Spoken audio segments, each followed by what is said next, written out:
everybody. Welcome live to the Jim Masters Show, live entertainment lifestyle celebrity talk show series. Hope you guys are doing well. Jim Masters here reporting for duty. We're in the New York area in the United States. That means we've got a show to do, and we've got an extraordinary guest. So many guests stopping by the Jim Masters Show. We love having them here. We love having you here as well. Luke, who is with us next, and he is by his keyboard. He's going to play a little nugget or two for us here on JMS. Yeah, we're very excited about that. But he is a renowned, revered, and esteemed songwriter, composer, keyboardist, and producer. I'm talking about Patrick Leonard. Now, what's really amazing about Patrick Leonard is you know his music. You've heard it on the air for years. You've heard it on television. You've heard it in film.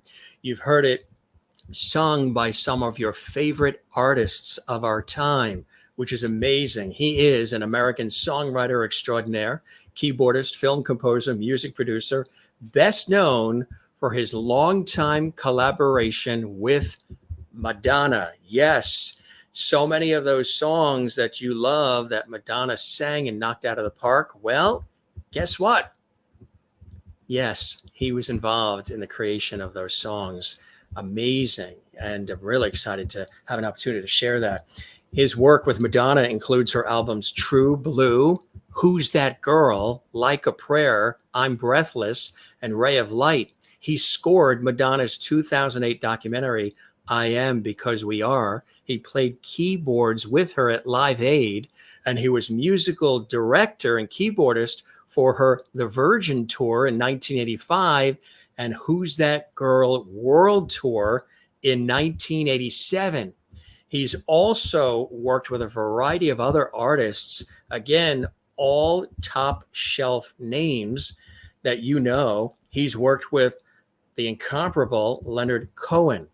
Yes, penned some wonderful music with Leonard. He's also worked with Fleetwood Mac, another iconic group.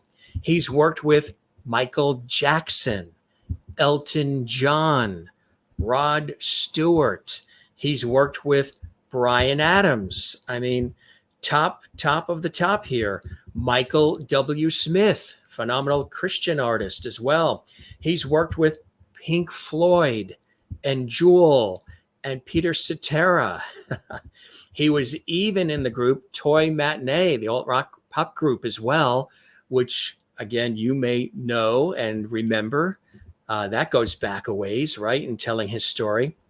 But he is an iconic composer and songwriter. He's also, in addition to, having an opportunity to work with and write songs, hit songs with and for some of these extraordinary artists of our time, he's also been a prolific film composer.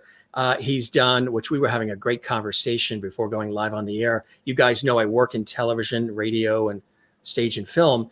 And we were doing a little shop talk, talking about television music and film music and jingles. And he created so many incredible jingles for Shasta Soda and so much more over the years. We may sprinkle some of that into the conversation. He's got new music out as well. He happens to be here on the East Coast. He did live in LA.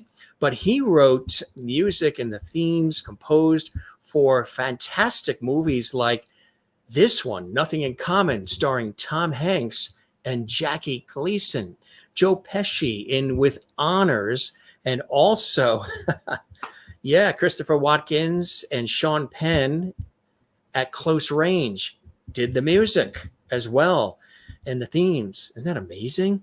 He's been doing this for a long time, as I mentioned. And again, he's an icon in the music industry on so many different levels. He has new music out, A Walk in the Woods. We're going to talk about this in just a minute.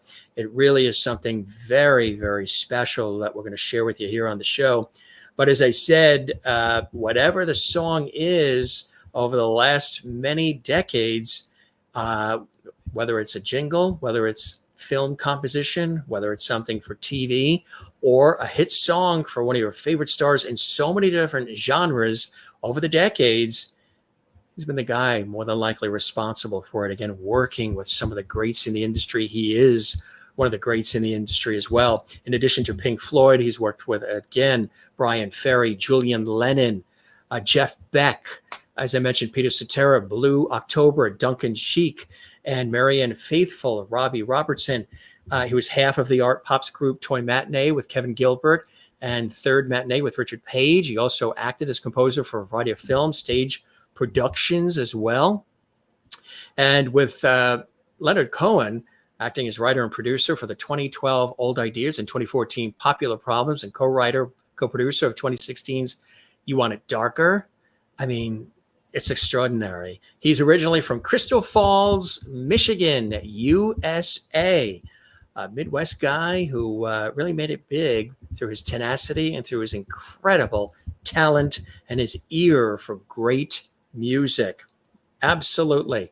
He's done a lot, again, for all of these great artists, and we have an opportunity to really celebrate it and share it with all of you.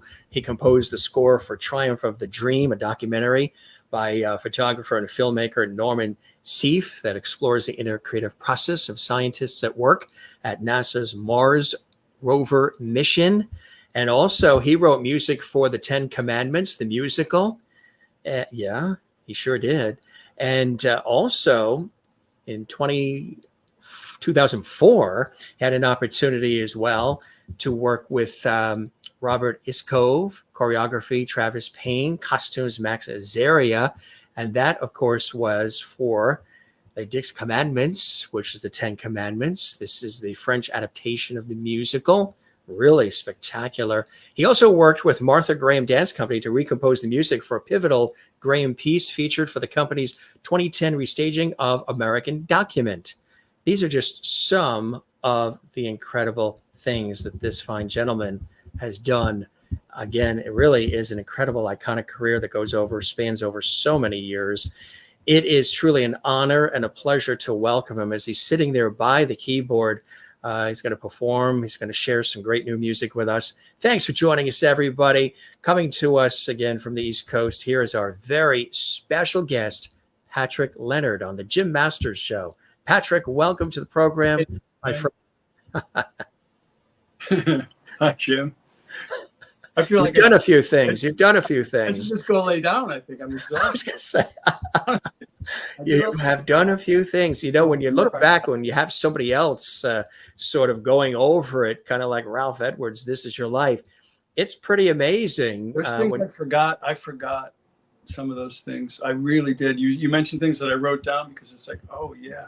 Because some of those experiences were so interesting and bizarre, you know, like the Mars film, because I went to NASA, you know, and met these people with Norman and went through all this crazy stuff to get inside of this. And the same with Graham. I mean, you know, this came out of nowhere, and suddenly I'm hanging around in a dance studio in New York, and they performed Appalachian Spring for me because I told them I was a big fan.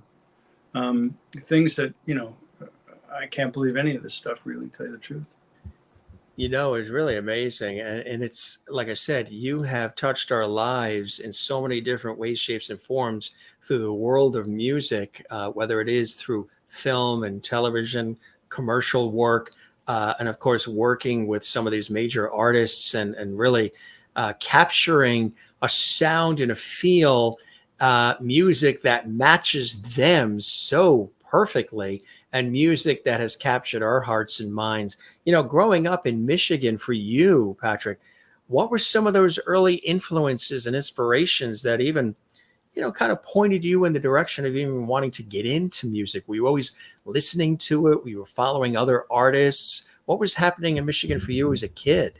Well, behind this iPad is a 1959 Chickering spinet piano that my parents bought for my sister, Mary, who was a classical pianist. And I was 3 at the time, and Mary started teaching me songs then. And so by first grade, I was playing for the school variety show. I was the accompanist. And so I don't know what made it all seem like the thing to do, but I never did. I never chose it, you know. It was just always there. I mean, somebody asked me something the other day, and I said I don't remember a time when I didn't play the piano. I really don't. Is that what came first for you, the piano? Yeah, yeah. And I played, and I like to improvise, and so I was improvising when I was a little just more interested in what might be there, and I think it hasn't changed really much. Yeah. Like I noodle around and I find things. And well, that's the key. When you're noodling around, you have an opportunity then to sometimes create these magical moments and pieces of music for you. Early on, then you started to, get in with friends and bands and things of that nature, right? Tell us what that was like early on for you. Well, I think my first memories of that stuff go back to when I was studying with a couple different teachers. My dad was a jazz musician and my sister was a classical musician. So I was taking jazz lessons with my dad from his jazz teacher and classical lessons from a lady in the neighborhood. And my dad was playing, he had a band and they played supper clubs on weekends. And his Quartervox player, a Quartervox is like an accordion, but it's electronic, so it has organ sound, so it doesn't sound really like an accordion. And his Quartervox player worked at J.C. Penney and didn't get off till 9 o'clock. So my dad bought me a little Farfisa mini compact so that I could play the first 2 sets on Friday nights at this supper club. And I think I was 9. And because I had that little organ, and because I could play the beginning of Light My Fire when it came out, I think I was 10 or 11 when that came out. I was in a bunch of bands because they all wanted to play Light My Fire, and I had an organ and I could play the intro. So from very young, I was always in bands with guys that were a good decade older than me. And, the usual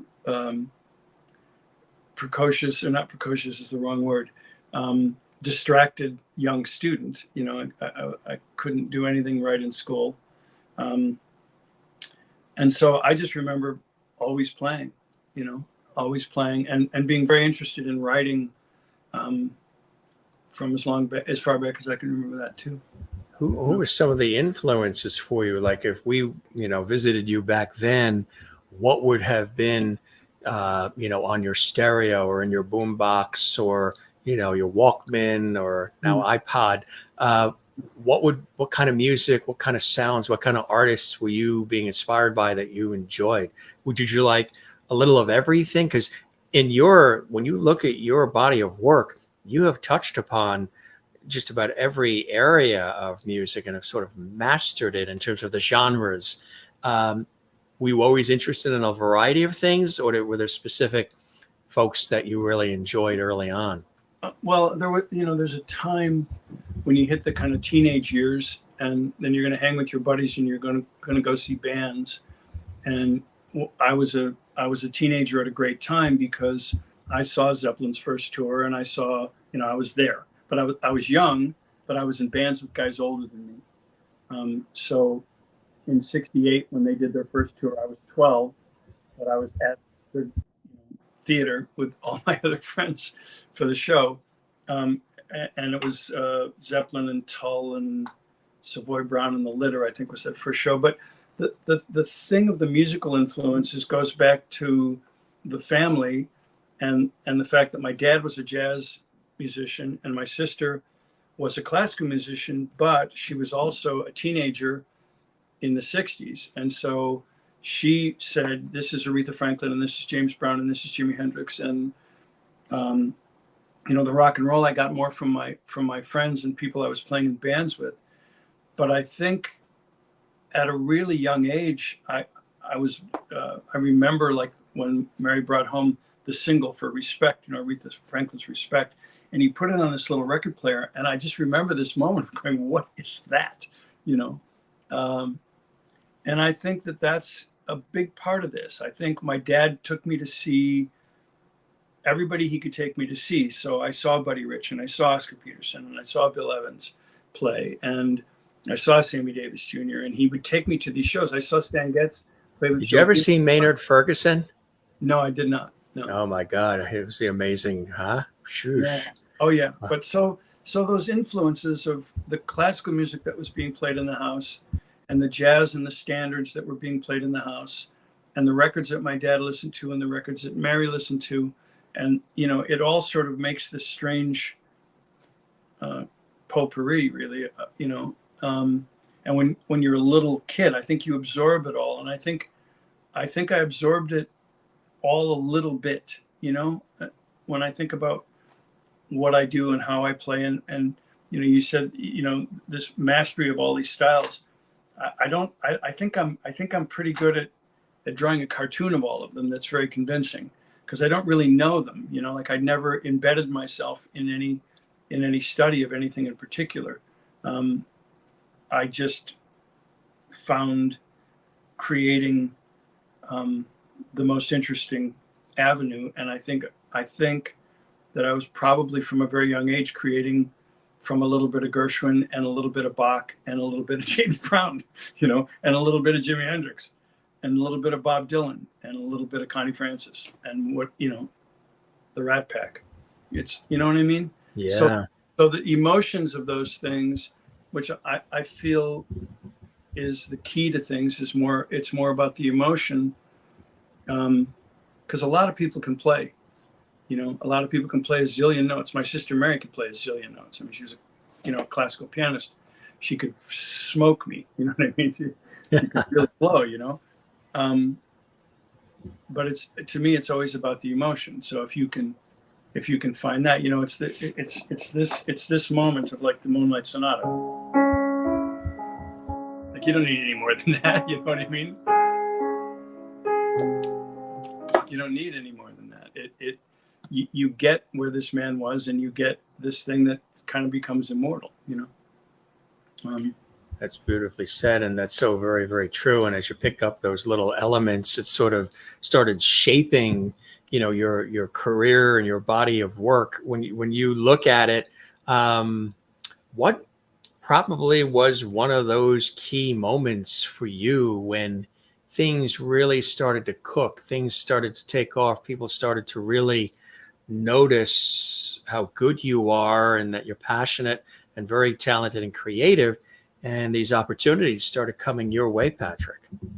Well, I think I had some pretty cool moments as a teenager, because I played with Frank Zappa for a little bit when I was 17 years old, and I played with the Allman Brothers guys for a little bit when I was 18 or 19 years old, just little bits. And then bands in Chicago, couple little record deals and things like that. And then like when you and I were talking, then at some point, just to pay the rent, I started doing jingles, and I did them for about 3 years. And then one day I got blown across Michigan Avenue in an ice storm with the wind that comes down, that howls down that road off the lake. Yeah.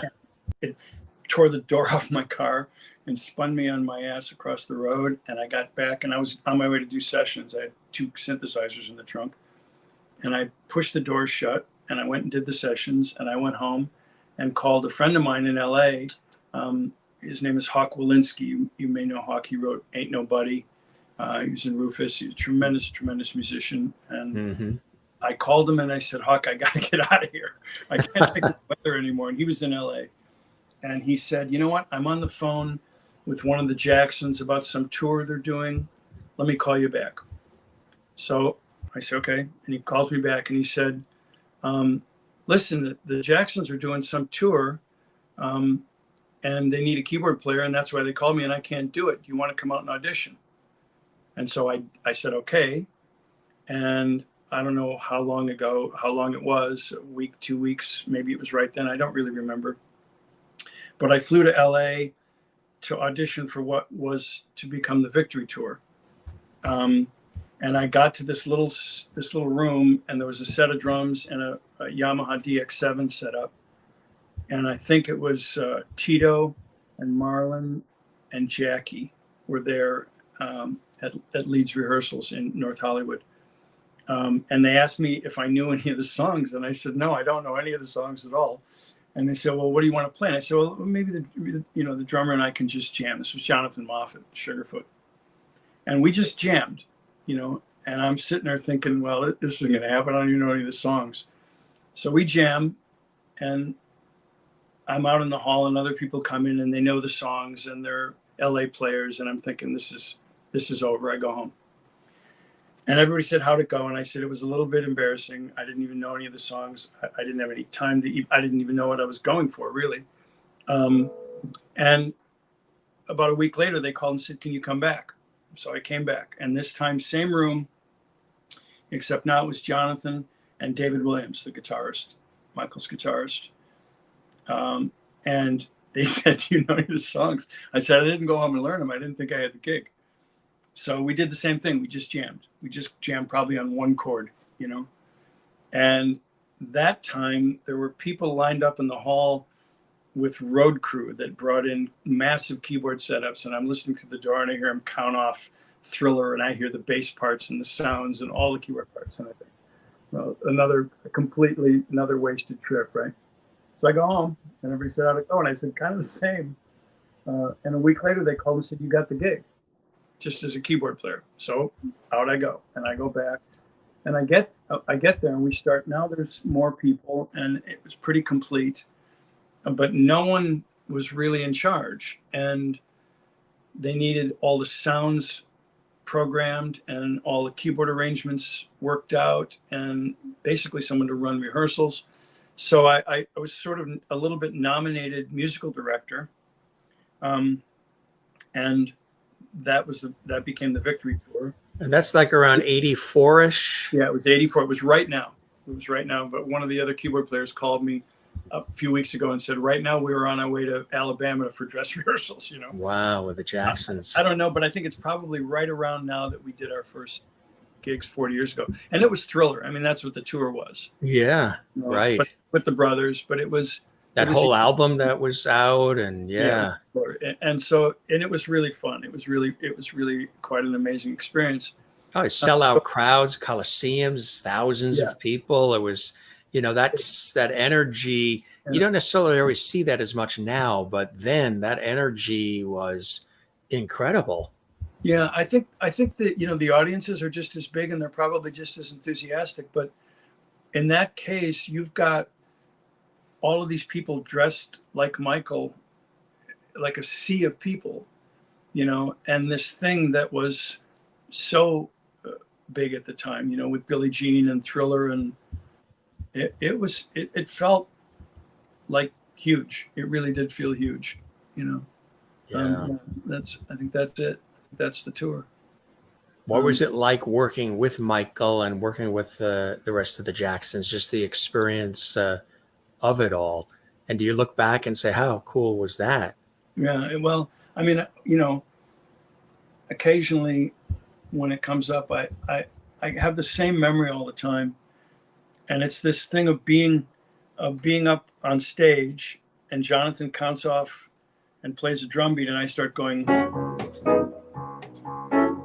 So I'm playing the bass line and the right hand, and Michael starts dancing. And every time I think about it, it almost brings tears to my eyes, because it was shocking how good he was. It was shocking how good he was. And so to be able to do that, and I still think about it, I still think Jonathan plays this beat, and Jonathan had the greatest feel. And I had the bass part, I had to do the bass part on one synthesizer and a little thing on the right hand. And wow, right? So, yeah, lucky boy I was. Absolutely, really. Even before that, taking us back in time, Toy Matinee, huh? No, Toy Matinee was like 90. Oh, that came later. That's right. Yeah, early 90s. Yes. What Toy Matinee was. That was cool. I'm a little reluctant to go right to the truth, but I'm going to. Toy Matinee was a little bit of a cleansing moment for me, because I had just done 3 Madonna albums in a row, and I said, I'm going to write my own songs and put my own band together and do my own thing. And that's what I did. And Warner Brothers gave me the money to do it. And That's really what it was. It was How a cool little is bit that? me going where I felt like I wanted to go. You had, right. It was time for you to showcase you It wasn't even exactly. showcasing. I didn't even care if anybody heard it. I just needed to You get just needed to do. something else. It was a real cleansing. You had to work it all out, huh? Yeah. I mean, I think I did True Blue, Who's That Girl, Like a Prayer, Yes. like in a row with a couple other little things stuck in between. Not little things. There were other great records in there. Yeah. By the time we were done with Like a Prayer, I just felt like I needed to do something for myself, even if no one ever heard it, you know? Because that was bang, bang, bang, bang, bang. Like I mentioned, you worked with Madonna on True Blue in 86, Who's That Girl in 87, Like a Prayer in 89, and Breathless in 90, Ray Yeah. of Light in 98, scored the documentary I Am Because We Are, played keyboards with her at Live Aid in 85, musical director, keyboardist on the Virgin Tour in 85, and Who's That Girl World Tour in 87. So it was all consuming. And again, collaborating with Madonna on this music. What was that process like for you? I mean, these songs still are iconic today. I like talking about the process because I think people have, you know, a lot of notions about how this stuff goes. I can tell you quite a long-winded story about Live to Tell, if you'd like. Absolutely. Yeah, it's a long one. Hey, we're here. When we're flipping and I start talking and it flips, is that me or is that you? So go to technical. So you're talking the whole time. We hear you the whole time. No, but when I talk and you disappear, can that? Oh, you're still on. Yeah, you're still on. No, I know, but I want to talk to you directly. You Good. got me. Yes. Okay. Yeah. Like Uncle Sam, I want you. Me, it's like a mirror exercise. So the story. Thank you. The story is that I was that we were done with the first tour, done with the Virgin tour, and we had written "Love Makes the World Go Round," which was something I showed her at a party, and she liked it. It was just something I was working on in the house, and she came over to the house, and that's the one we played at Live Aid, that song. And I was trying to get a film score, and there was a film called Fire with Fire, and it was directed by a guy named Duncan Gibbons. And my managers at the time were friends with Duncan, and they got me an opportunity to go see the film and talk to him about it. And he said, you know, let's take a crack at this. I'll give you some VHSs and you can try it. So he gave it to me, and I wrote a theme. And then I asked Madonna, I'm going to make a song out of this theme. Would you come to the house and write the lyrics for me? Because it would really be helpful at this point. And she said, yes. So she's on her way to the house. And this is God's truth, this story. I swear it is. She's on her way to the house. And the phone rings, and it's my manager. And he says they hired somebody else. The producer got somebody else. So no film. I said, okay. So she gets to the house, and I said, I'm sorry you drove all this way, but it's not going to happen. And she said, well, Sean's working on a movie. Maybe it'll work for that. Let me hear it. So I play her the demo that goes like this. No, goes like this. Demo goes like this. Right? This.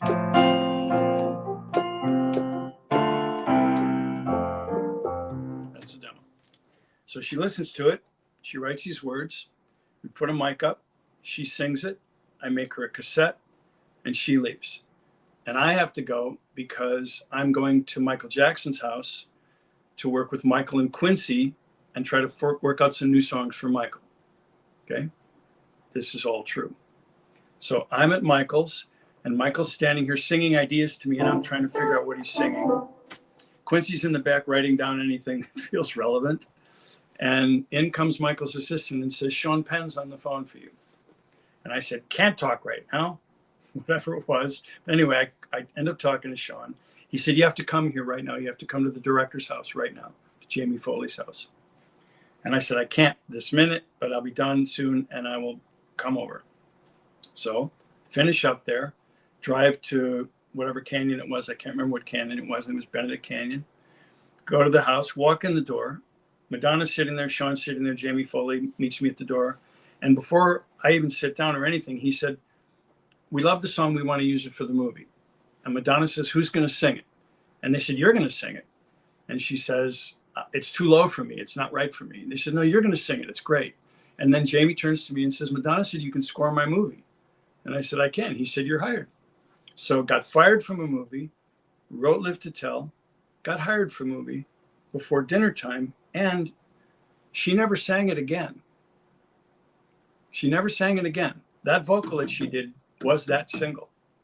So that's kind of magical. That is amazing, huh? Yeah, it's true. Wow. It's true.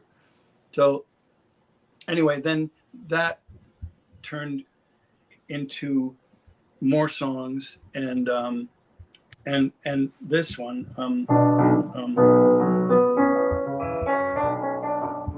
That. How's it go? Lots of don't remember it. But Quincy just turn on the radio, you'll hear it. Yeah, Quincy had asked me to write something for Michael that was like Sade. So I wrote this music. Yeah. And Quincy called and said, Bonita, I don't really like it. Yeah. So I showed it to Madonna and she said, I love it. And we sat in the same room we wrote Live to Tell in and wrote that. And so those two songs started us just writing. And so we just kind of ended up doing True Blue. It's incredible. You know, Live to Tell, all these songs, Live to Tell, I've heard also a multitude of ways done instrumentally. And it really sounds fantastic when it's instrumental too. I've heard, you know, like a flugelhorn be the lead or other instruments, a flute be the lead, sort of mimicking the voice in many different ways, smooth jazz ways, easy listening ways, other ways, orchestral ways. And it's just, it's such a great sounding song. You know what I mean? Vocally with Madonna, of course, but interpreted by others and instrumentally too. A lot of your songs have become, they've been interpreted as instrumentals by orchestras and others, smooth jazz artists, which I think is pretty cool. Thank you. You know, I don't really know too much about that, what goes on with it, but what's that feeling like? I've always wanted to ask, when you pen a song and you have the singer and the song's a hit and what have you, and then, you know, you're in a supermarket or wherever you are, and all of a sudden you hear another interpretation, an instrumental, smooth jazz, whatever it is, interpretation of your music.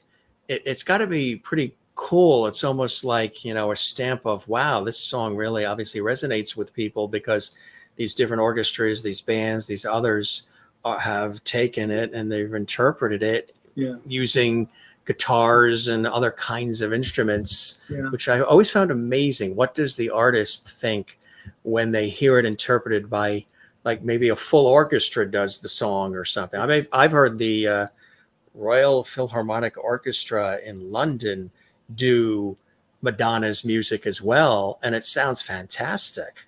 Yeah. You know, what is that? I don't know that it registers very much, to be really honest. I don't think I connect anything with it. I mean, the supermarket experience and the shopping experience, it's always funny to catch that. Yeah. It's always funny to just catch it. I think the you know, I'll backpedal a little bit. The one thing that I think when I'm in supermarkets and I hear this, the real version, I always think to myself, I bet you I'm the only person in the store that played this while he danced to it. You know, that's the kind of sarcasm that runs through my mind. Madam, yeah, that's my song. Not a word. No, I never say a word. But, you know, yeah, they used it back in the 80s and 90s. You hear these things all the time, everywhere you go. Was there any indication at all or thought for you that these songs were going to be as big as they became? No, not at all. No, take that back a little bit. True Blue, No, I didn't know. And also, when she wanted to release "Live to Tell" as the first single, which was a huge single, everyone tried to talk her out of it because it was very long and it stopped and started, and it was just this weird ballad. And everybody just thought this was going to be the end of her.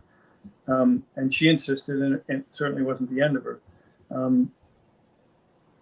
But I lost my train of thought.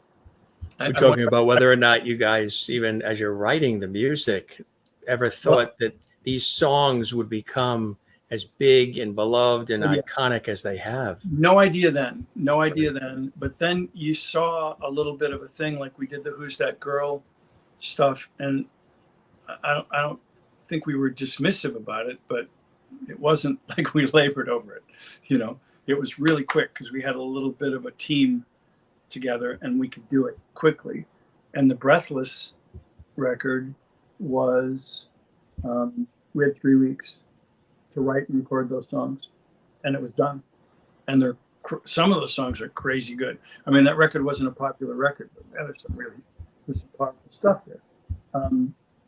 But I think that when we went to do "Like a Prayer," and I remember her manager at the time, Freddie DeMann, was nervous about the song "Like a Prayer" because it was the title track, and she was way into it, and again it stopped and started and did all these weird things.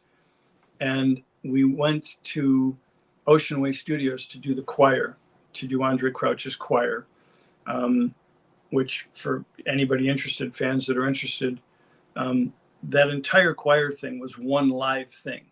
All of it, the shouting, the tambourines, all of it. It was one record. And they just worked on it. They worked on it for a couple hours, and then they nailed it. And when they were working on this, Freddie was on the couch in the back, and he was quite nervous, I think, at the beginning. And at one point, he tapped me on the shoulder, and I turned around, and he said, "It's the national anthem, isn't it?" And I said, "Yeah, I think it is." I mean, you could just feel it was going to be a big song, That's incredible. That's the only time I ever thought, no, people are paying attention to this. And the other part of that, as a little bit of a nerdy studio thing, or nerdy producer thing, is that was a time when drum machines and sequencers were ruling the earth. And I was very strong and insisted that we do this without any of that. So it was players in a room. It was real drums.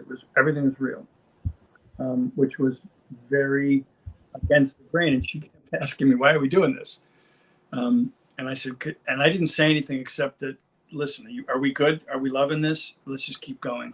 But in my mind, it was a way to make it not be what everyone else was doing, and it wasn't. I mean, you look at all those other records; they were all drum machines and sequencers, most of them. No, I shouldn't say this. People will crucify me for that shit. There was a lot of them that were, and this one was not. We played it. Which is why I think it stands out, and it stood the test of time on so many different levels. You've also, we have new music that we're excited to share, but you've also worked with Elton John as well. Again, another iconic figure in our music world. So like working with Elton. Oh, goodness me. Elton is the most generous soul and the kindest man and the funniest man and maybe the most talented man I've ever met. And so, we did Road to El Dorado for DreamWorks, and there was some tremendous experiences with that. But when we did Songs from the West Coast, and it was an actual record, and I got to really see Elton in his element. It's mind-boggling, and we're in touch. I was emailing with him today. We've stayed in touch, stayed close. That's cool. Emailing with Elton today. That's not too shabby. I mailed him a copy of my vinyl because I'd sent it to him. Actually, I didn't send it to him. I gave it to him when we were in LA. I went to LA, and Elton and I recorded a song together last October. Something that isn't really we're not really talking about it yet, or at all.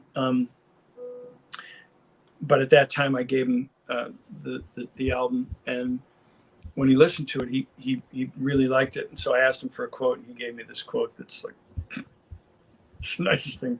I mean, I wouldn't say that about the record.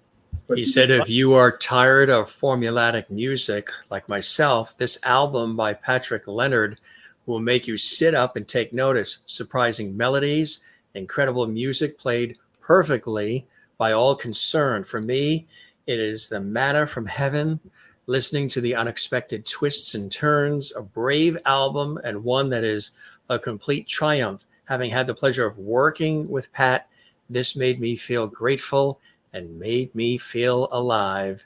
Elton John. See what I said? Most generous man in the world. That's... So I got vinyl. We just got vinyls, and so I sent him a vinyl. I sent one to his house in England. But yeah, he's very special. And to see Elton in the creative process, there's nothing like it. There's no one can do what Elton John does. He is amazing, and everybody has loved him for years. Another, speaking, of British and England, Rod Stewart, you've worked with as well. Yep. I did a couple things with Rod, and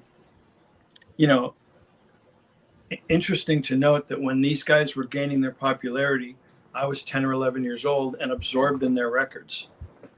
So that to me is the surreal part of it, but it's also Maggie May and all those songs. Yeah, music, because it's in me. Like I loved those early Rod records and the Faces, and I loved Rod, and when Elton came out, those first albums of his were on the top of my turntable all the time, and so it's surreal. Absolutely, because I was just a little boy.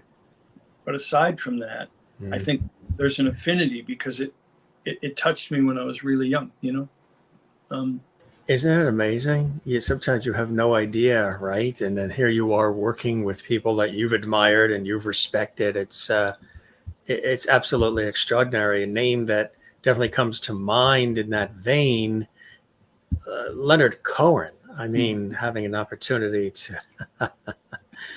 to work with such a master as Leonard Cohen, that alone must have been really a pinch me situation. What was that like for you, Pat? Well, we spent a lot of years together, and during that time, I really didn't do anything else. And I don't know what to say. I'm a little bit at a loss when I think about Leonard because the writing experience, I can tell you the sort of the day-to-day is Leonard would either hand me, just like this, just right here, and he'd hand me a sheet of paper with a lyric on it, or he would email it to me, and I would write something either right on the spot or certainly within a few minutes and send it to him. And many of the songs we wrote were like that. Most of them were. And the time that we spent exploring things, where one day Leonard said, do we still need to have little tunes? Do we still need to have little songs with guys? I said, not if you don't want them. And that's when the stuff started, I think Nevermind is, and that's all it is. It's just on an electric piano, and it's the whole song with a little drum beat behind it, all done on my little laptop sitting back there, because he was interested in seeing if he could break away from writing little songs. And so those explorations, and also just to look at a Leonard Cohen lyric and be in the position to write to it. Pretty cool because it's the best I've ever seen. Best I've ever seen. No question. So, Absolutely, yeah. and after Leonard passed, it's like collaborations, I think, kind of went away from me. Like I haven't really collaborated with anyone since then, and I don't think I will. Never say never, but I think I'm going to write my own songs from now on. Are there people that you wish you got the opportunity to collaborate with, but they're no longer with us? That question, especially back in those days when I was working so much and people said, who is there that you'd like to work with that you haven't worked with? And I remember saying, there's two of them and they don't need me. And it was Joni Mitchell and Peter Gabriel, and they're both still with us, gratefully. But no, I think in answer to in that specific question, no. There's people that are gone that I'm going to miss. I'm really going to miss Jeff Beck. Oh, yeah. I didn't do a lot with Jeff, but I did enough to know him, and just, to play with Jeff. The Roger Waters album, I'm Used to Death, the opening of the album is just Jeff and I improvising with just a synth and him playing, Right. And every time I hear it, it's like, yeah, that's pretty cool. Yeah. Like I said, the scope and variety of people. Bryan Adams, the Canadian. Yeah. Yeah. I did the Unplugged album. That's right. Yeah, and we worked on Spirit, on the movie Spirit together. I don't remember if any of what I did with Bryan went in that movie. I don't remember, but that Unplugged album was a riot and fun to do, and Bryan was open and up for anything. Yeah. And he's quite a talent, isn't he? Oh, he's amazing. My God. I was working on a PBS special, and we got invited to go. It was actually through WNET 13 in New York, my work with PBS with them. We got a chance he was reliving a lot of his hits and some new material he was debuting as well, but really taking everybody back to, all these great songs. And we chatted with him after, and he couldn't have been nicer and, more gracious with everybody, and was really understanding and appreciative of the way the audience was on their feet, not only reliving the music, but appreciating, what he brought to bear, which I think was cool. So we dug this up. We got a chance to chat after at the PBS event. And like I said, Bryan Adams was nothing but kind and friendly, and really wanted to hear what people had to say, how the music has carried them through the years, which is kind of cool when that happens, right? Yeah, no, Bryan's a real special guy, no question. Yeah, no question. There's so many people that, like I said, you've had an opportunity to mix with, even the popular Christian artist Michael W. Smith too. Yeah, I love who's Michael. Another epic talent. Yeah, that was a beautiful project. It kind of came out of nowhere, and I met him and I just fell in love with him. He's such a beautiful guy. Yeah, and there's some really beautiful stuff on that record. There's a piece that Michael wrote that I believe is in 3 parts, and I can remember a little bit of it vaguely, but Jeremy Lubbock, the late Jeremy Lubbock, who in my mind is probably the greatest string writer, of the 20th century, did the arrangements for it. And you have Michael so committed to this music, and there's so much in it, and then Jeremy brings this layer of harmonic beauty, and its warmth. It was moving. I remember it being very moving. We mentioned, just circling back a little bit, because I think the audience the viewers probably be, and they're all commenting in the chat room, and they're welcoming you. They're remembering all this music. They're thanking you for all the music. Thanks, guys. You mentioned the jingles. You recall some of them? I know you mentioned Shasta and tons of jingles that are a part of our life that were promoting everything we had in our kitchens, our bathrooms, our lives. You know what it did for me. Actually, I'm gonna go back. I'm gonna go back to the Jackson audition where I just played and thought this is not going to happen.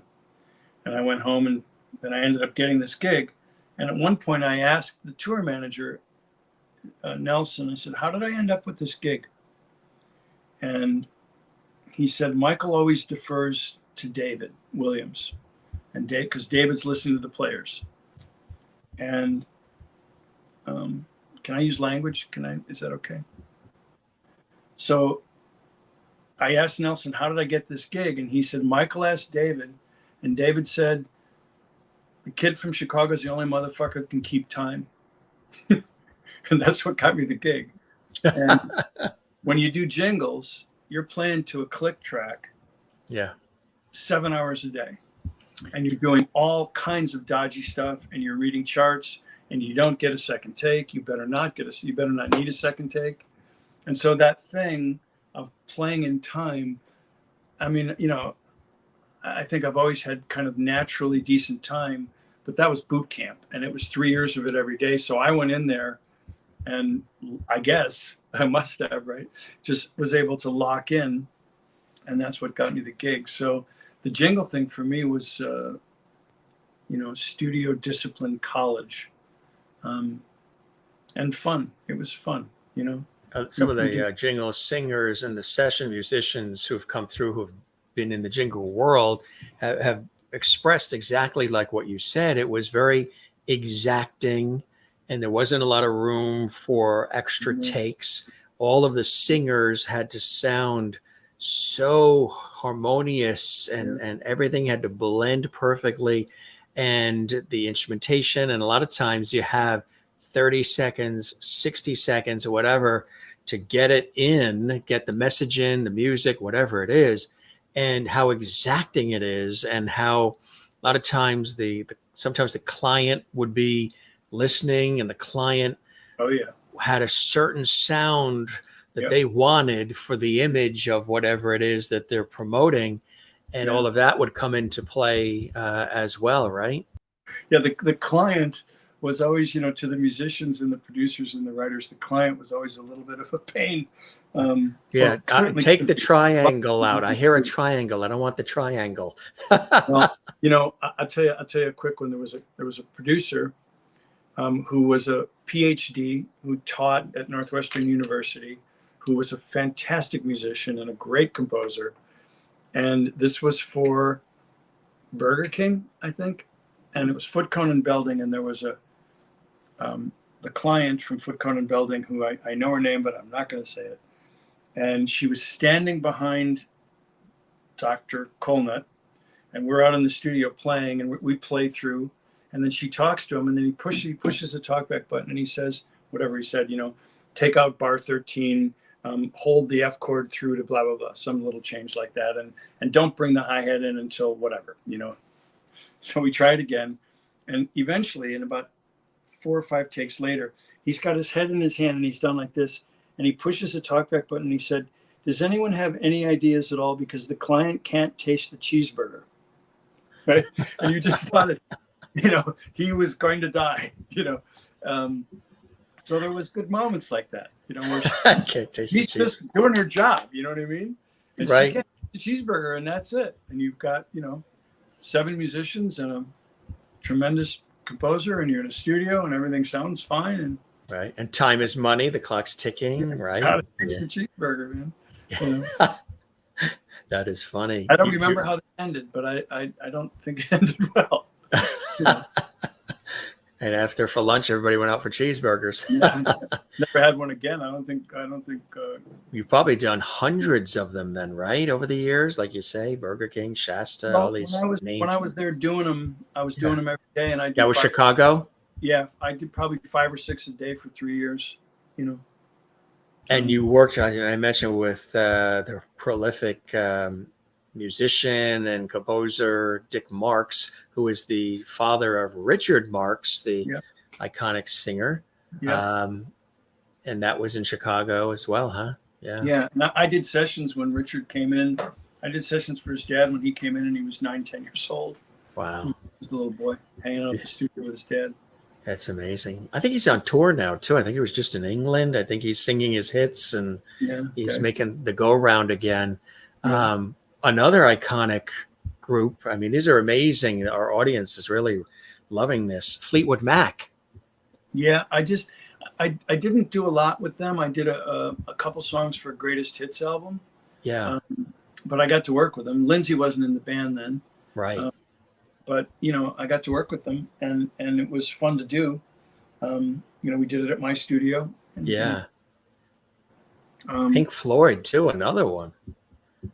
Yeah. That was an interesting thing. I was in, when I made the Bête Noire with Bryan Ferry, that album, I had mentioned the idea of getting Gilmour to play on the song Limbo.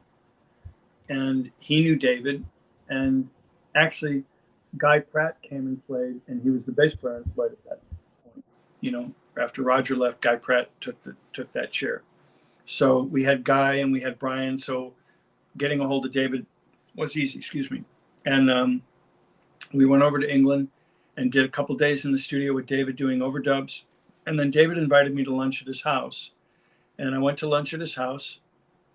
And then we went over to to his studio boat. And he had a little synthesizer. And I think he played bass. I don't even remember. But we just jammed around a little bit, and they ran a DAT recorder. And the day ended, and I went back to America and went whatever. And a couple months later, many months later, I think Dave called me and said, I'm in LA. We rented a house up in the canyon. We're finishing up the record. Would you like to come up and hear it? And I absolutely. So I went up to this rental house that he had up in the canyon somewhere and playing the stuff through, and suddenly the song goes by. And at the end of it, he says, do you recognize that? And I said, no. And he said, well, you wrote it. So what he had done is he had taken what I played that day and made a song out of it. It's called Yet Another Movie. And then from there, he started coming to the house, which is another surreal moment. We'll knock on the door, and it's David Gilmour with a couple master tapes. And I did some work on that song and some work on some other songs, just, doing keyboard overdubs. So yeah, some crazy stuff. Right. It really is amazing when you sort of like go back in time and just remember some of it. Peter Cetera, another great name. Yeah. And because I grew up in Chicago and because I was playing in bands when I was a little kid, there's a club in Park Ridge that's been gone for years. It was called Papa Joe's, and it was called the Deep End. Mm-hmm. Chicago used to play there when they were Chicago Transit Authority before they got a record deal. And I was in a band called Fiora and the Stone Hope, and we used to open for them in this little teen club. And so I was 10 or 11 when I was playing at that club, and Peter was 17, 18 years old. And I remember that Peter had a piece of rope for his bass, to keep his bass on, for his bass strap. Just like a piece of, clothesline, because nobody had any money. I guess that changed, obviously. But yeah, Peter was a lot of fun because we had the Chicago connection, and there's a certain kind of sense of humor that goes along with that. And I thought that record was really good. And Gilmour played on that too. Gilmour played on that when he came to my studio in LA, and he played on that on You Never Listened to Me, I think it was. And Madonna sang on that. There's a song called Scheherazade, and she's credited with another name, but it's her singing on it. So, yeah, that was a fun record. That's really incredible. Yeah. Hey, another too, Jewel. Yeah. Just showing the scope and variety and breadth of people you've worked with. Well, I think if you go back to what I was saying in the beginning, there wasn't much difference to me between James Taylor and Led Zeppelin. You know, I know that sounds kind of almost retarded, but at that age, you liked it, and you absorbed what it was, and you didn't go, this is this, and this is this, and this is this, you know? I mean, I grew up with the Beatles. You didn't have to define anything. There was no need to. So I think the idea that this is that diverse, it doesn't feel that diverse to me. Is Right. that strange to say that? It really doesn't. No, because you're coming at it from a unique perspective that the listener, the consumer of it, isn't necessarily coming at it from, and you're coming at it from the mechanics of it, the creation of it, and it's the chords and the this and the melody and the whole. It's a different sort of perspective, and you can pull, like you said, elements from all these different worlds and create music as a result, which I think is pretty cool. Well, I think, you know, I've never thought of this quite this way until you mentioned that, but I think I've been maybe neglectfully cavalier about it, you know, because I know that other producers and people that are making records are more focused on genre, and saying, you know, for this genre, it's this drum sound, or it's this guitar sound, and I don't know that I ever did that. You know, I just wanted this song to be the best it could be. And so maybe that's a little bit why there doesn't seem to be any difference to me. You know, for Bryan Ferry, we did what that felt like. And I think right after that, no, that was right after True Blue. Right. I did True Blue, and then I did Bête Noire. And I was still working in my house. I mean, a lot of Bête Noire was just done in a family room with a couple of keyboards, you know. Yeah, but then I bought myself a tape machine, because True Blue bought me a tape machine.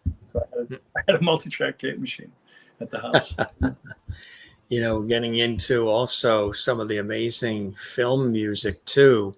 Tom Hanks and Jackie Gleason, directed by the incomparable Gary Marshall, Eva Marie Saint, Nothing in Common, back in '86, huh?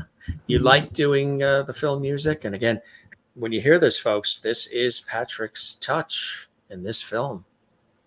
Well, you know, I think at one point I felt that was something I really wanted to do, I really wanted to do film scores.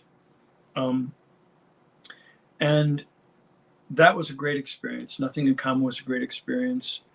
At Close Range was a great experience. Actually, I didn't have any bad experiences doing films.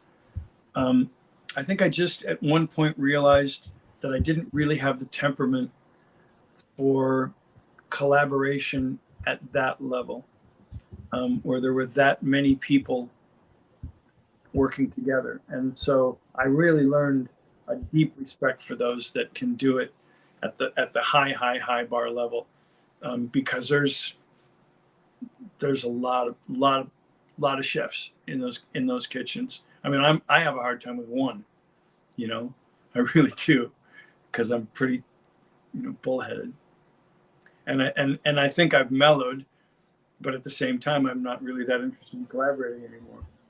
Do you like to be in the studio more doing your thing, or do you like to be on stage? Is there one that comes first for you, or do you like them equally? Well, I ended up in the studio. You know, I haven't played on a stage almost at all in, I think that Little Image is at Joe's Pub. Yeah. I think like 8 years ago. And I think that's the last time I was on a stage.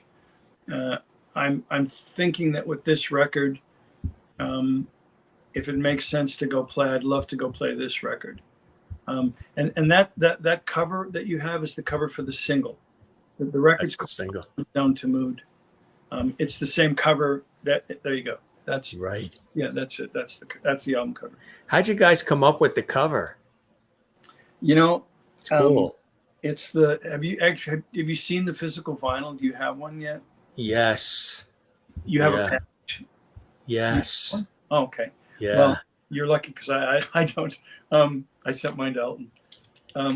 You but did, yeah. It was done by Storm Studios, and Storm Studios is the surviving members of Hypnosis, which was Storm Thorgerson. And if you know those covers, which is all the Zeppelins and the 10cc's and the Pink Floyds and all those iconic covers were Hypnosis. And so many amazing things. And when it came time to do this, I wanted to go to them. So I did.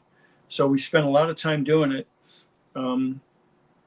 And there was at one point, the album was called, there's a song on it called Sad Ass World, and I was going to call it Sad Ass World. And then I got off that, and there's two songs with the same title. It's When It Comes to Giants, Part 1 and Part 2. And I was going with that. I was going to call it When It Comes to Giants. And we kept working with that title, and they send me sketch after sketch after sketch. And none of it was landing. And we kind of got to the point where it's like, we're going to try something else. We're just going to we're going to get off this now for a while. And I was actually talking to other artists just to see if I could find somebody to come up with an image that worked, and then let them have them do the layout.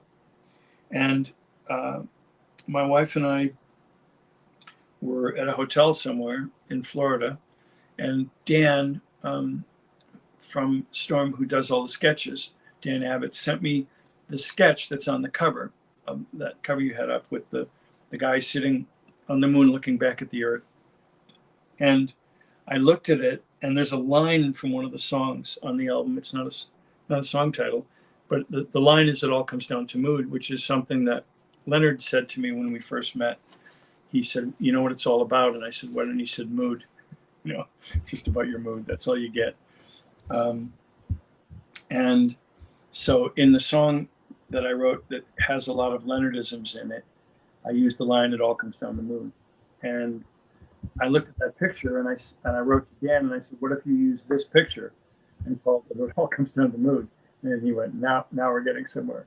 So, you know, it took a long time after that to get to this thing that you open up. It has all the lyrics with a few typos, you know, only minor ones. After checking it 85 times, there's still typos. I don't know how that happens, you know, 18. As long as Patrick Leonard is spelled correct, you're good. Yeah, drive you nuts. But I'm very pleased with it, and I'm really proud of it, because it's a double vinyl album made as a double vinyl album. You know, we didn't. Is this part of it as well? We pulled this from the site. Yeah, and that's a caricature of my dog. Oh, that's cool. Jane, and there's even a reference in one of the songs to how much Jane loved to swim. And when Dan sent me that was the first one right there. And that was when we were talking about When It Comes to Giants. Mm-hmm. As an image for When It Comes to Giants, and also in color, that's not the color. What Hypnosis was known to do, and what they would have done with that one, the knife and fork, is if I said that's it, they would have built a giant knife and fork photograph. Mm-hmm. So they don't do it digitally. They physically build the stuff. Right. And that's when you think back to the crazy album covers, that's what they did. That's what they did. This one was like, whoa, that's pretty cool. But it didn't quite get there. So yeah, these are the sketches that we were working with. And they're all so beautiful. And the paragraphs that he would send with them were so beautiful.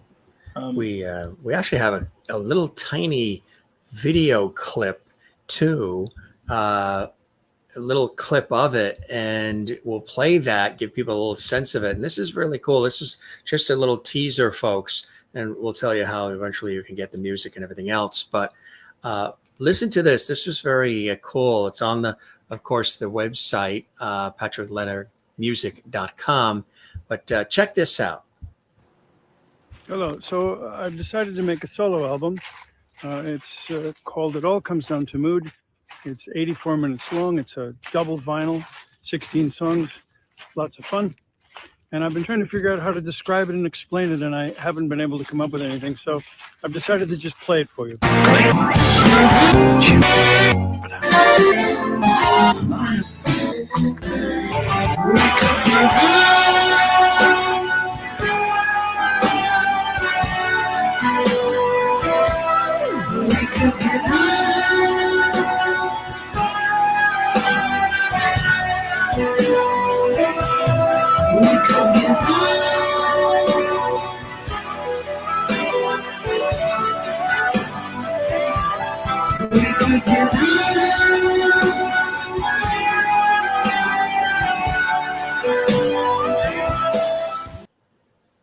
Very, very cool little teaser there, huh? Yeah, it really was the truth of it. I mean, that was just, we have a forest here, and I go back there a lot. I love being in the woods, and I was just back there with my phone. I just did that, and then I thought, you know what I'm going to do is I'm going to go in and take a half a second of every song of the 16 songs, and just cut them together, and that's what we did. So it wasn't planned. It was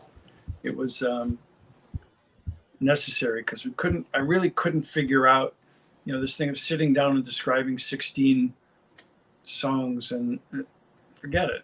It's an old school record, and if you like that sort of thing, right, they like it, because I think it's well done. That's all. Right.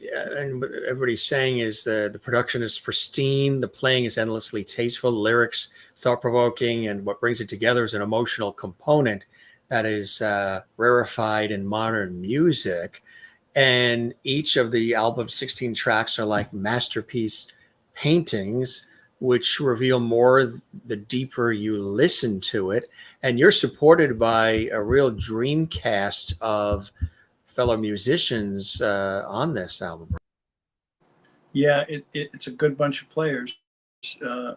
Aaron Sterling played drums, and Tony Levin and John Patitucci played bass, and guitar players Tim Pierce and James Hara, Jerry Leonard, Wendy Melvoin, Martin Barr, Ian Anderson played flute on the record.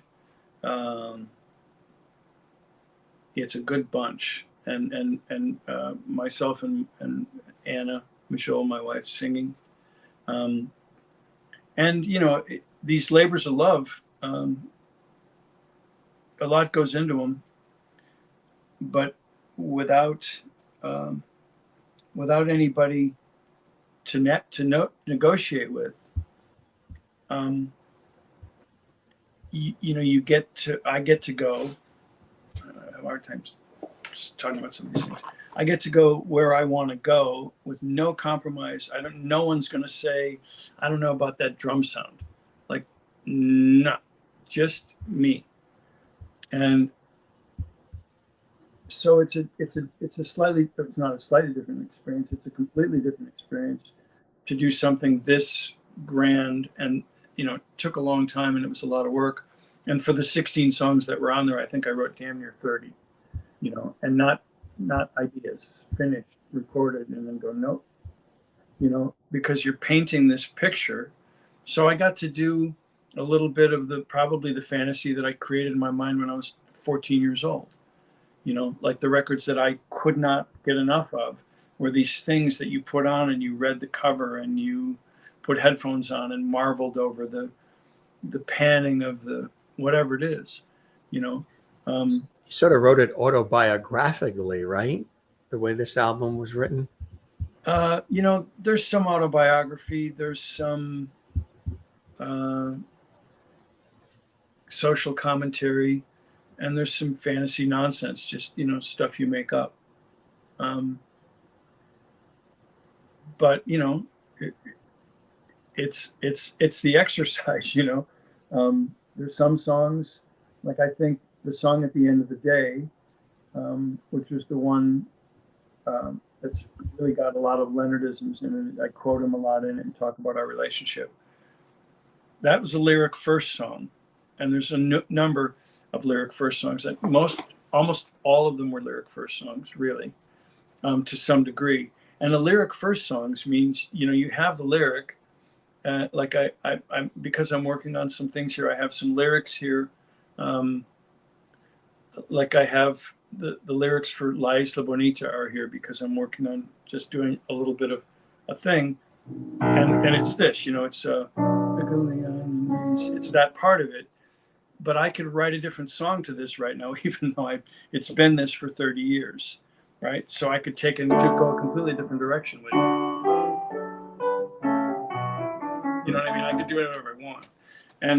And so it's a great luxury, but it also means you have to, at some point, pull it all in and make sense out of it. And so that's where the work comes in. Yeah, I mean, I'm proud of it, and I think it's really good. But I'm already working on, I'm working on another one. On another one, which is the way it always works. You, at one time, it was realized that this record had a lot to do with the 70s. You decided to impose some rules on it. You wouldn't use any keyboards that didn't exist in the 70s, Right. And none that came after that. Basically, no modern synthesizers, and certainly no PC-based synths. That's Right. very cool too. Well, I mean, I think that some rules are good. It also makes a certain kind of record, and I don't use PC-based. I don't use those kind of synths.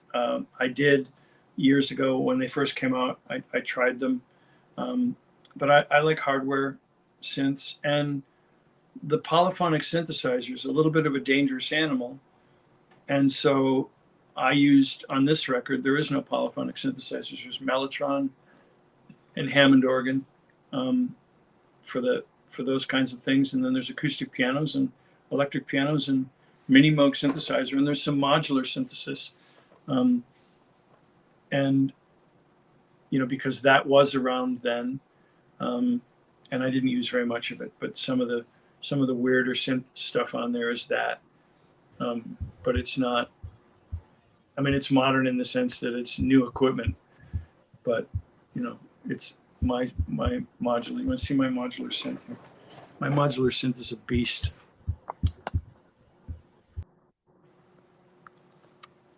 You see that? Oh, there's a lamp in the way. Wow, that's cool. There.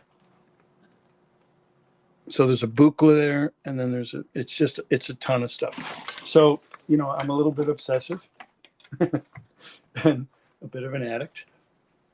I shouldn't probably be moving your camera on. Am I back? How long have you had that? Yeah, I mean, this is all custom. These cases, I built the cases. And it's nerd city. When I see it, it reminds me a little bit of that specific one that Ed Kalehoff worked on to create the Price is Right theme and all of these incredible sounds, game show themes, commercials, all of this music promo material from this Moog synthesizer that came over from Germany, and this plugging in and hitting the buttons and everything, and created stuff like the Price is Right theme and all these other themes with that 70s Moog sound. So much of this stuff was, like over here on this side is a buchla synthesizer that goes back to the 60s. And so much of what you hear, like an Alien and stuff like that, like it's buchla. It's very, very quirky and idiosyncratic, and it makes it's an interesting color. But yes, when it came to the record, I was a little bit hardcore about it being playing, not sequencing, not. This is, like first music for you in quite some time in this shape and form. What was it about now? The timing of it, having it now, working on it, releasing it now? How did you know it was ready, and what was it about releasing it now? I mean, I think we need to hear this now. The world needs to come together. We got to hear some good music, and we've got to chill out a little bit and breathe deeply and come to the table more and all those things, especially surviving what we've survived the last couple of years. music is a great healer. It's the universal language. I always say music and laughter, comedy are like big universal languages and icebreakers and bringing people together. What was it about now to release it when you knew you were ready and the world would be ready for it? Truthfully, I don't, that's not my, I don't think like that. You know, I think circumstantially, it felt like it was the right time to just dig into my own thing. And when I first started it, it was just, I was going to see if I had things laying around that I could put together so I could release something, having not released anything really of any consequence in so long. And it just led me down this path of going, well, wait a minute, I can put my full creative attention on this with no distractions and no disruptions of any kind and do only what I want to do. And in some ways, it's unleashed a little bit of a beast in me, because now I realize that there's so many other things that I want to play with and try to do. And I think, you know, truthfully, I wish I had done this sooner. I wish I had done it sooner. You know, like even I recently got a DAT player. My DAT players were all broken, and I got a good DAT player that works. So I'm able to go through my DATs. You know, remember DAT tapes?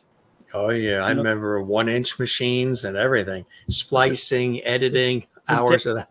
You know the DAT, though, the little DATs, right? Mm-hmm. Some people, I'll show you that. A lot of people don't know what they are. So here's a DAT, right? They're these little digital audio tapes. And so I found all this stuff. And like this here, for example, it just says Patrick Leonard Project. There's no dates on it because we were retarded back then. But I know when it was, because what this is, it's got the month. It doesn't have the year. So this was in March. 89, March of 89. This was the beginning of Toy Matinee. And to go back and listen to these things and listen to the writing and listen to the work that I had done and what I was doing with it, and this need for it to be a band project. It wasn't a band project, not really. You know, it was me doing what I wanted to do on my own, and the songs were very personal to me, and I put this thing together. And when I listen to these demos, I'm singing the demos. But in those days, you needed a singer who could really sing. It was like that thing. And I'm not a singer, you know, I can make a noise. I can get my point across. So I didn't do it. And something recently made me think, I wish I kind of had. I wish I had just said, you know, fuck it. So what if I can't sing? I'm going to do, these are my songs. I'm going to do them. But I didn't. So it's taken this long for me to go. And I think part of it, probably a big part of it, was the years with Leonard. Because, I mean, no one can't sing more than Leonard Cohen. He can't sing. But wow, is it believable? Because he means it. You're right. And I think I learned a bit of, like, if you really mean it and you're really committed to it, your performances in your truth, in your belief of it, and your commitment to it, and that you can actually get more across. You can get more across with a level of empathy for your own work than you can by screaming at somebody. You know, exactly right. You really can, and so it's about the content and your own connection and commitment to it, and that's what makes it beautiful, I think. So, you know, here I am. You know, here I am. I can't. You know, don't ask me. He just does it, and he does it from his heart and soul, and it flows in and out of him. Do you sometimes feel like you're a conduit of a greater energy, maybe, that flows through and out of you? No, nothing that cosmic. I you know, I practiced for 6 years.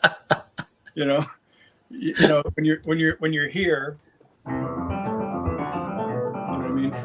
Do that for 40 years, and you won't talk about the cosmos. It just comes right. you're working, you're learning, You're doing. Yeah.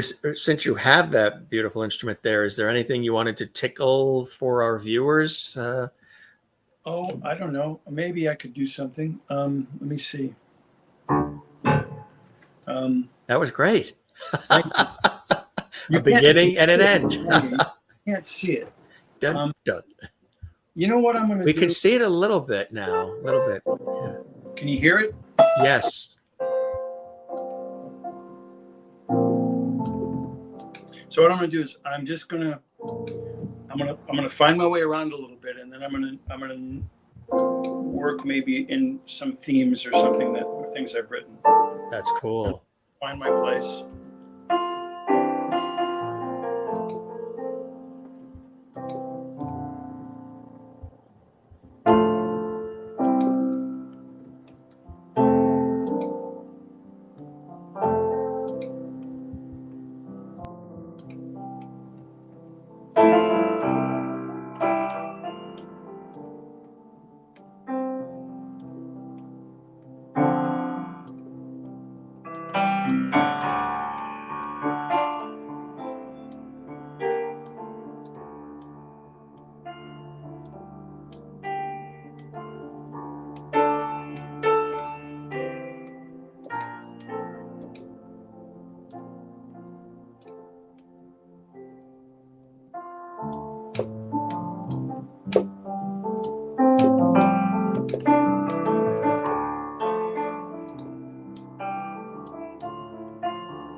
A little walk down Madonna memory lane. That was nice. That was nice. It does take you back, I tell you. Thanks for doing that. Thanks for taking time to do that as well. I would be remiss if I didn't mention that you also wrote music for the 10 Commandments, the music. I mean, talk about tackling a lot of different things. What was that like, being a part of that? Well, it was a bit of a train wreck from most standpoints, but the creating of the music was really fun, and there was some really good music there. It was a bit of a debacle in terms of the production of it and the casting and those things, but it gave me a little bit of a taste and a little bit of a craving to write some theater, and I've toyed around with a bunch of stuff, but I haven't gotten anywhere with it. But it was with that much breadth, and again, I was writing from lyrics. There was a fabulous lyricist, and I'd get handed a lyric, and I write a song to it. And lyric first songs, like I said earlier, they're very different. They're very easy. Like I have some Leonard lyrics here from a song it's on You Want It Darker, called If I Didn't Have Your Love. And I remember when he gave them to me, and I just have 2 verses here. I think there were 6 verses. But I remember when he gave it to me, and you just look at it and you can just write a song to it. You just hear it.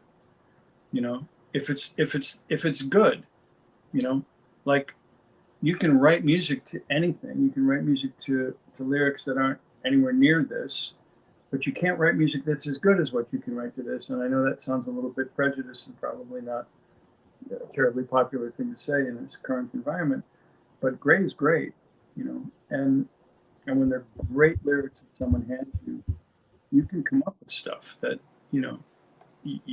I think you naturally rise to it. So that thing of, 40 songs to write seems like it's impossible. It's like, well, you're only going to write one at a time. And in some cases, it only takes as long as it takes to read the lyric because it's repetition. So I'll tell you, we're going to go back to Elton. When we did Songs from the West Coast, the way that was set up was that Bernie Taupin, Elton's lyricist forever, had written 200 lyrics. And he lived up in San Ynez, north of where I was in LA at the time. And I drove up and I spent a day with him. And he gave me these lyrics and I read through all of them and picked my favorite. And I think my favorite, there was 90 of them. And Elton did the same. And he picked however many he picked. And then we took the ones that we both picked and made a book of the lyrics. And I think there was 85 or 90 lyrics there. And then the studio got booked. The players got hired. Everyone was set up. There were 2 grand pianos in there and a couple drum sets and a bunch of guitar amps and bass amps and bass players and Hammond organs and everything you could think of, but there wasn't a single song. So you show up day one and Elton goes to the piano in this little room we had set up for him, and he thumbs through the book and he finds a lyric that catches his eye. And 1 minute later, he says, Pat, and I come in and it's done. He's done it. It's done. And he records it and sings it, and that's it. And that's how it went for every song. And some of them weren't even 30 seconds that he looked at that book and wrote the melody. And for real. So I've never seen a gift quite like his, because just being able to do it is one thing. Being able to do it and have it be Don't Let the Sun Go Down on Me, or name one, right? There's a zillion of them, and that's how they're all done. They're just now. It's just his first thought. So that thing of when you have a great lyric and you know how to write a melody, I don't know. I guess I don't see enough of what's going on because I don't look, but I feel like that's the definition of professional showbiz. I mean, like that's what it should be, I think. Are you hard on yourself? Do you demand a lot from yourself? Or do you demand perfection or excellence? Or over time, as the years have gone on, have you loosened up, given yourself time and space to breathe and not be as hard on yourself? Would you say that you are exacting and you demand a lot from yourself? I would say that I don't demand anything more of myself than I demand of anyone else. And nor would I expect it to go any differently if I was doing something for someone. I think that, like I said a second ago, I think there's professional showbiz. And I think if you're going to do this thing in the way that I do it, and my contemporaries do it, there's a skill set and there's an expectation of when it's done. And I think I'm not really hard on myself, but if it's not right, it gets thrown out with no qualms at all, like no blink. It's like gone, done. And I don't bring things back. People go, well, don't you go back and look at it? It's like, no. Right. Like writing a book. Do you go back to the other pages? Do you take the pages out of the trash bin and look at them again? You're able to detach and say, okay, done. And you're emotionally disconnected from it then. You're able to be. Yeah, I think so. I really think I am. I think where I get emotionally connected to it is in the process of the painting, if for lack of a better word. If you see these things, there's a song and you have to have the song. But once you have those, then you're constructing this thing, and you can do it a million different ways.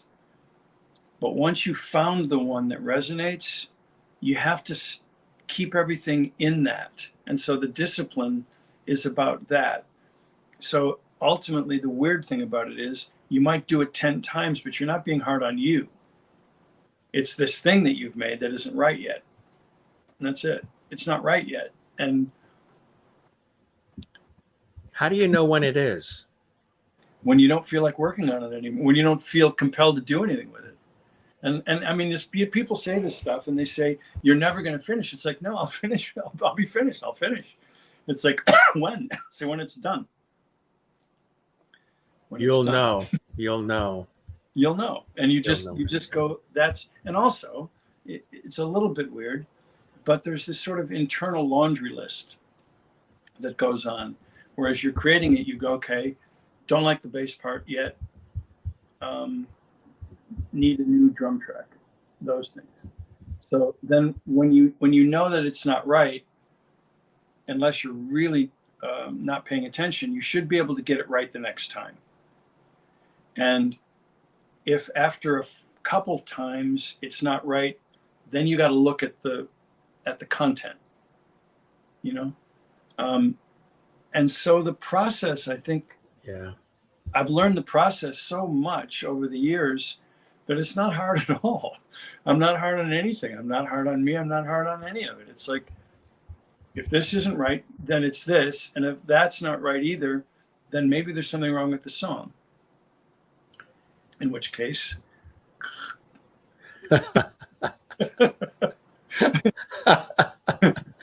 you write it up. Yeah. In this industry, folks, we call it cut. I want to mention too, I have to slip it in that, you know, we mentioned some of the incredible people you've worked with, but also Julie Brown and Jody Watley and Julian Lennon. You've worked with Carly Simon, Boz Scaggs, Cheap Trick, Sheena Easton, Lara Fabian. She is amazing. She's a European superstar. I interviewed her. Oh boy, I think it was 2001 when she had this wonderful PBS special. Yeah. You've worked with David Darling. Now that's the David Darling, the cellist, right? The cellist, yeah. He is incredible, and I think I have all of his music in my collection as well. And that particular one, 96 Years, wonderful. And he's got this you've probably heard it. I love it. It's very haunting. It is a song that's called Children. And I encourage anybody it's on YouTube or whatever. And it's just very deep and warm, haunting. It almost repeats itself throughout the entire melody. And it's this low, warm, deep sound of the cello. And it's a song called Children. And it's just sort of like summarizes everything. And it's so beautifully done. And I mentioned, and I'll throw this in here, I mentioned it to other people on this show, but even off this show, just in an average conversation, I said multiple times, and I had a Juilliard grad I was interviewing on another show on television. We were talking about various instruments, and I said, whenever, and this audience has heard it too, who some of our faithful followers or JMS lovities that watch our viewers, I've said that, whenever I hear the cello, I stop. The cello I could be doing anything, and the cello just freezes me. It stops traffic. It just really grabs onto me and pulls me in. And I said to this Juilliard grad cellist, I said, now, I don't know, I'm going to throw this out there to you, but do you find that, I said if the heart made a sound that mimicked an instrument, for some reason, for me, whenever I hear that deep, melodic, melancholy, warm, bassy sound of the cello, for me, the cello would be the sound of the heart. And he said, oh, I get it. I understand, Jim. That's not from left field. He said, because the cello is one of the instruments closest in sound to the human voice, and you're humanizing it. And that's why you're giving it so much gravitas, and why when you hear that low, melancholy, deep sound of the cello, it means like what life's all about or something, because you're humanizing it because of the tonal quality and everything else. Does that make sense to you as well, Patrick? Absolutely it does. Absolutely it does. And you know, David was just raw nerve. You know, David was just heart. And we did a bunch of stuff that we didn't end up releasing because we didn't quite get it finished. But I loved that stuff. And you just reminded me that there's another record that I made. I think it's called Udastam with Shankar. That's primarily an instrumental record. And these are, you know, just things that just couple week projects that happened along the way of just, you know, instrumental stuff. And Shankar is pretty magical too, you know.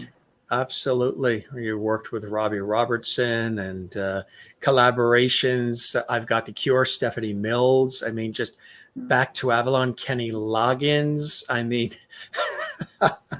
this is like a catalog of decades of incredible music. And that's just, you know, I wanted to celebrate that as much as congratulations on the new music, so people can get a real scope and breadth of your tenacity and your contributions and your incredible talent, Patrick, and your humble nature too. You're very humble about it. I mean, not only these iconic figures you've worked with, but you are one of them as well, helping to make these things happen for these iconic figures in our lives.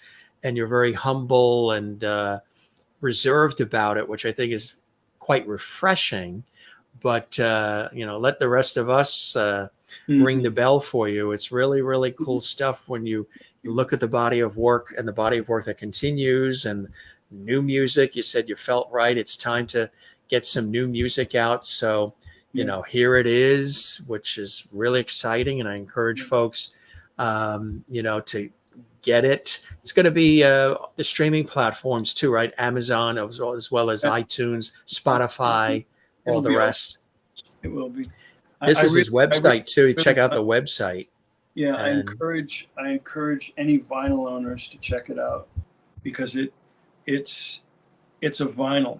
It's designed as a vinyl. I mean, it's not that you can't listen to it in the other formats, but it's kind of made to be that. It's made to go and turn it over now and then take that disc off and go get a sandwich or go to the bathroom and put the other disc on. So you want them to hear and appreciate the music, but you want them to also have a full experience. If you're so inclined, I think it's worth the price of admission. I really do, because you know, it's rare to feel that it's the real thing and you've never heard it before. You know, this kind of stuff, this kind of experience it's not a contemporary idea at all. It's an old idea, but I think that if you have the attention span at 10 years old, you're going to get it. You're going to get it if you're listening. And you don't even have to like it, but you're going to get it. And, is it designed? Did you have somebody in mind when you were creating it, or really something for everybody? Somebody will get something from it. No, I think what you got to put your faith in when you make shit up every day, and that's what you do for your life, is that somehow what pleases you will please others. And so this is a little bit of an exercise in me maybe over-pleasing myself, to see if other people enjoy it. You know, I mean, I don't think it's self-indulgent, but it's a little bit of, I think it's generous, you know. Is that what you're going to have on your epitaph? I made shit up for my life. No, I think you did a little more than that, Pat. You know, my dad had the best one, and I wish he had done it. Bless his heart. I love my dad. My dad wanted it to say, "I told you I was sick." Just my favorite. And mine's going to say, "I'll be back after this message." Yeah. Mine will probably say, "One more time." One more time. That's it. Push the little talk back button and says, "One more." That's right. Can we hear that again? Yeah. Lose the triangle. Yeah. Here it is, that album again, folks. This is really exciting.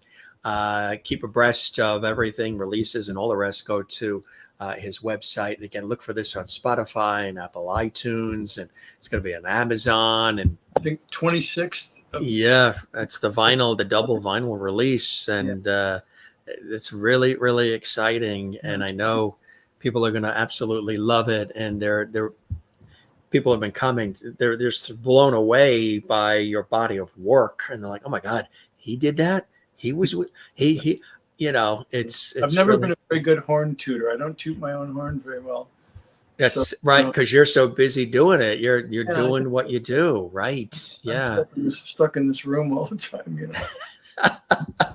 I hope you got a window. You got a window in there? You get air? You know what? I tell you what, out that door or out that door is 75 acres of forest. So I'm fine. Oh, that's nice. 75 acres there. And you're hop, skip, and a jump from the shoreline. You Yep. can get to the coast. Yep. He's tucked away in the southern New England area, which is really, really nice. You're So right up the street though, right? we're not far from each other. We're going to have lunch. We're gonna Yes, have lunch. we'll pick one of those shoreline We're towns and doing we'll the have LA lunch. thing. We have to have lunch. Absolutely right. We'll do And I what? hope wherever we have lunch, they have good music playing in the background. Yeah, I don't hear it. I don't hear it. You know, who did I hear recently say? It's kind of like some actors and actresses. You ask them if is it Johnny Depp or one of them. He doesn't watch his movies. He'll make the movie and he does not go back and watch them. And there was somebody that was on recently that said, well, actually, I think isn't Barbara Streisand one of them, that she doesn't have music on all day long. She's not always listening to music.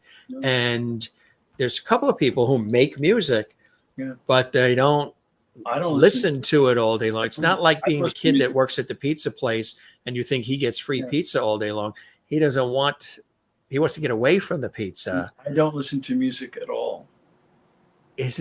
Now people are probably shocked by that, right? You just because And oddly, because I'm in here all day doing it. And so I'm making music constantly and I'm always listening to my work. And,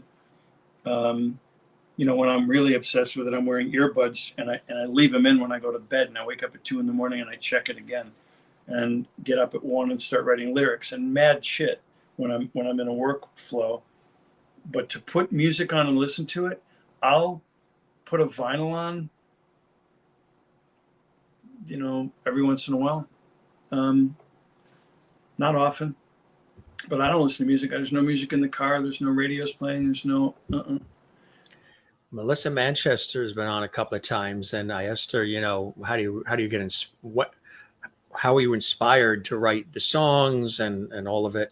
And she said, well, the inspiration can come from anywhere, Jim. I could be, waking up out of sleep, out of my bed. I could be walking from one room of my house to the next, and all of a sudden, something will happen, and I will have to run to the piano, press record on the recorder, and whatever's flowing through me and coming out on that piano, it may be a mishmash, but I will work it out, play it right as I'm feeling the inspiration, and I'll capture it on the recorder so it doesn't become fleeting or disappear.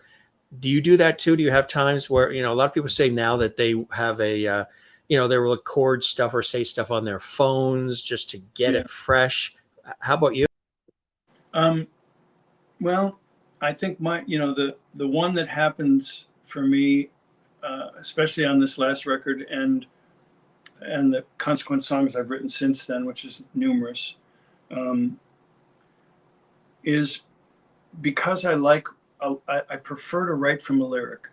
I really do. I prefer lyric first songs. So I write the lyric first, and the lyrics, and this is just odd, but it's really true. They show up at 1 a.m. and they show up pretty complete. So I'll wake up and go like, God, shit, and I end up in one of the rooms in the house with my phone dictating the song, and then I get it in and then I dictate it. And usually I have more than I need, and then I'm wired and I can't go back to bed. So then I come down to the studio and I record it and I write the music for it. So that's how it works for me. The musical ideas, if I start playing, because I'm an improviser, that's really my main tool. If I just start playing, I'll find something right away. Like if I played right now, I could find something right now, because I'm never looking at anyone else's music. I'm only looking for my lexicon, or whatever you call it, like my set of encyclopedias or paperbacks that are in my brain, and what happens when I spill them out. And so if I'm really in a writing mode, then I'm paying attention to it. If I'm going to sit down and purposely try to write something, but I did this earlier, but something like this is probably the first thing I played that morning when I went down, and that's it. And then you go, where can that go? And you take this thing through it. It wasn't a labor, it was there. And you play these two notes, and your mind says, well, that's not bad. And it goes, that's not bad either. That's pretty nice. That's interesting. That's interesting. And pretty soon you're going somewhere. And that's what it is. And so you can grab onto it with an intention. But I find if you do that all the time, you choke it out a little bit. So you just let it flow until you need it. Maybe that's a good way to see it. And again, writing from lyrics. There's a lyric sitting around here that I wrote a couple of days ago, and it's huge. This huge lyric that I just kind of showed up a few days ago. And I literally put down a little bit like a funk track with my MPC 60, a little bit Sly Stoney, a little bit just like an old 70s funk groove, and kind of just read this lyric over it. And now I'm having a hard time turning it into anything else, because that's what it wants to be. And there's nothing like anything else that's around here at all, nothing like what's on the record, nothing.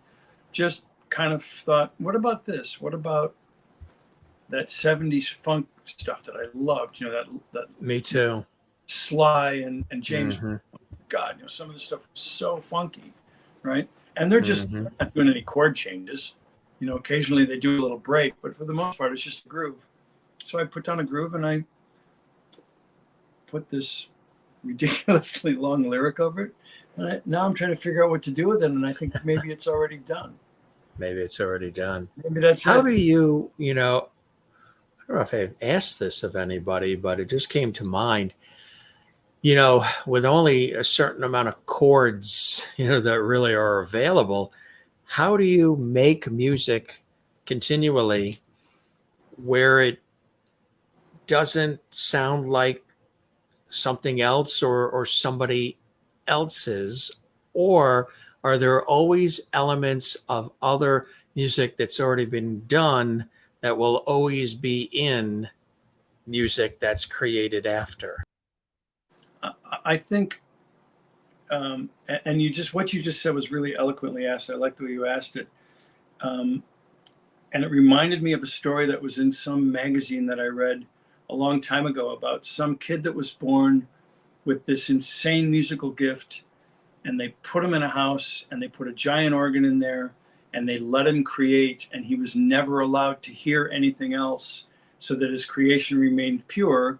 And then somebody who'd heard the music coming from this house left a tape of Bach, or some way this kid could hear Bach, on the doorstep.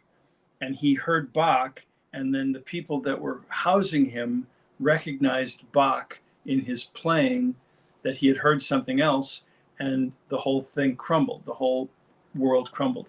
And I remember that story having a huge impact on me. I don't play other people's music. I haven't played other people's music except a couple tours I was on. and when I was a kid playing in bands. And it's not that I don't find value in it. It's that I know for a fact that if I start learning other people's chord progressions and chord voicings, it's going to become part of my narrative, and I don't want that. So I've intentionally not learned other people's music, and I don't listen enough. And I think that my work sounds like my work as a result of it. That said, it's full of Led Zeppelin, it's full of the Beatles, it's full of Jethro Tull, who I adored when I was a kid. It's full of the soul music that I grew up with. It's full of the jazz that I listened to. It's full of it.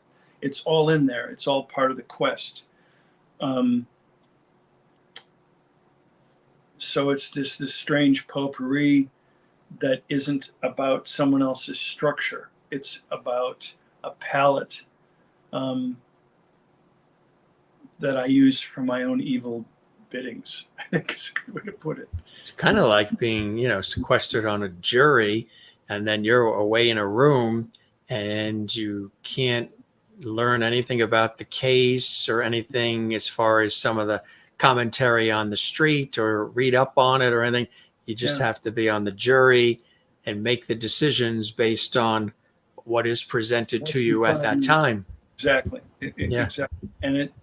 And like I said earlier, that suddenly I find myself in this place of wanting to do, some, what is this on? Let me see if this is still on. If this is on, I'll just hit go on this. Yeah.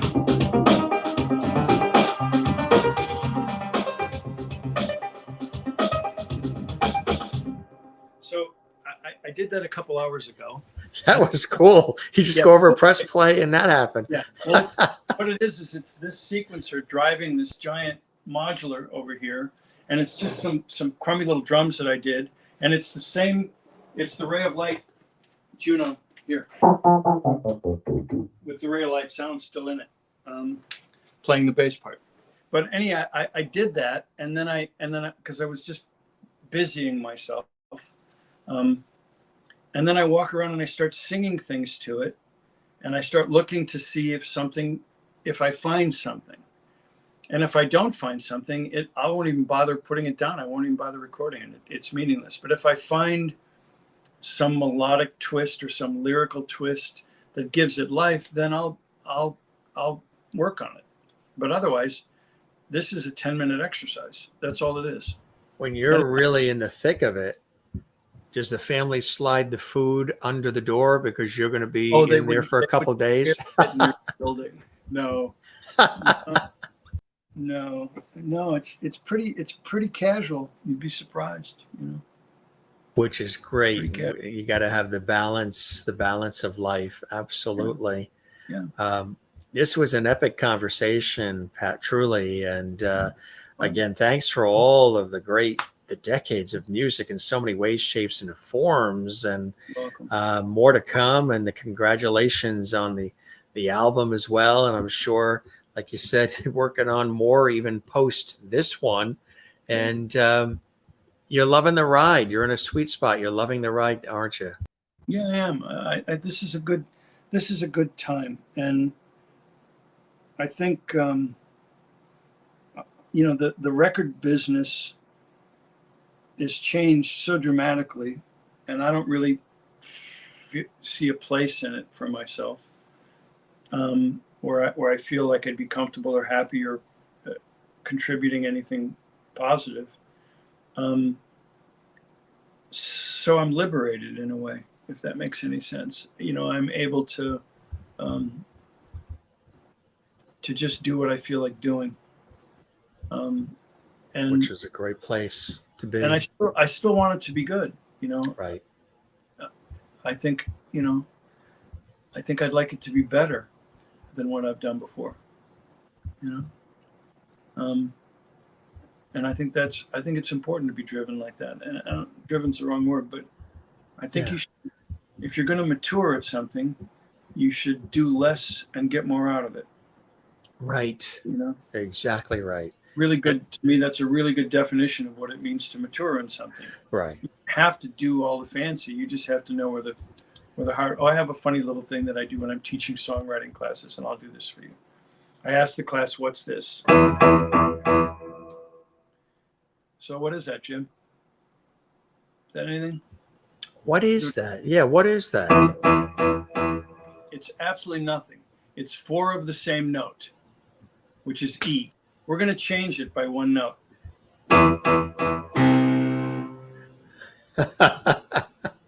So that's what 1 note does if you know what you're doing. You know what I mean? If you're How cool is that, huh? That's 1 note. And it's a beautiful thing to think of, because if you're on this planet, you know that that's Beethoven. You know it's Beethoven. That's right. You know it is. And it's only 1 note that well, it's kind of like the soundtrack to Jaws. Dun dun. Yeah. Dun dun dun dun dun dun dun dun dun. And you know the story about that tell John us. calls Spielberg and goes, "I got it." And Spielberg goes over to his house and he goes, and Spielberg says, "You're kidding, right? You're kidding." He goes, "No, that's it. That's it. That's what you got." And it's just great. It's one of the best. It's half steps, it's chromatic half steps. You're finding that now in TV commercials. Like, I think Honda just has doo-doo. Like, you'll hear just these short little things and you'll know it's for that brand. Before with the jingles and the singers and the whole, now they'll just have chords. And now, of course, when your computer signs on Microsoft or whatever, they'll have these things that we identify with that product, and they're very short little chords. Tiny little bits. Yeah, it's amazing, right? It's interesting. It's interesting. I mean, I'm kind of a fan of attention span. I don't know. Call me crazy. I think you should have more than a 30-second attention span. I do. Yeah, absolutely right. We're just doing this. It's becoming, everything is a 6-second TikTok video, and that's it. And there's no time to tell a story or feel anything. Sometimes it's all quick. Amazing, my friend, truly. And congratulations again on the new music, and come back and see us again. I say to all the guests who come through the Jim Masters Show series, we keep the porch light on for you, and you're welcome back anytime. And Pat, I hope you enjoyed the time with me as much as I absolutely have with you. I did very much. Thank you. It's good time. The pleasure is all mine. Come back and see us again. And again, congratulations on the new music, and we'll be looking for that. Our viewers are already like making notes down. We're going to get it, which is awesome. And we'll see you real soon. Okay. Thank you, Jim. Appreciate it. All right. Let's stay in touch. We absolutely will. Thanks for all the time. You were very generous with it. We really appreciate it, My Pat. pleasure. Thank you. All right. Take care. Cheers now. All right. Thanks, man. Unbelievable, right? What a story, and a legend in the industry on many different levels. So great to have him here and celebrate his iconic career. Of course, the new music, that's hot off the presses. Double vinyl coming out in a couple of weeks. But this iconic songwriter, composer, keyboardist, producer extraordinaire, truly working with some of the biggest names in the music industry from so many different genres, and really interesting to see and hear how the music comes together for him, and the experiences early on in his life being exposed to so many different types of music genres and picking up various little nuances from them, and really sort of then making it his own and sharing it in his own way, which is really cool, with, again, so many extraordinary people, whether it's film, television, commercials, music hits of all kinds. Pat is something else. And he's very humble about it, as you can tell.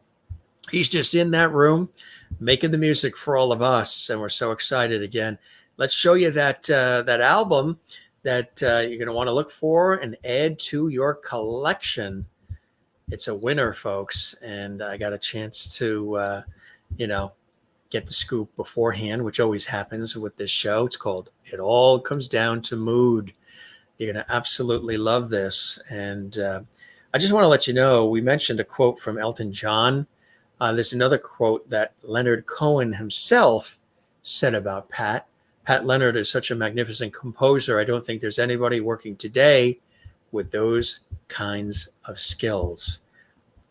Cool words from the iconic and wonderful and beloved Leonard Cohen.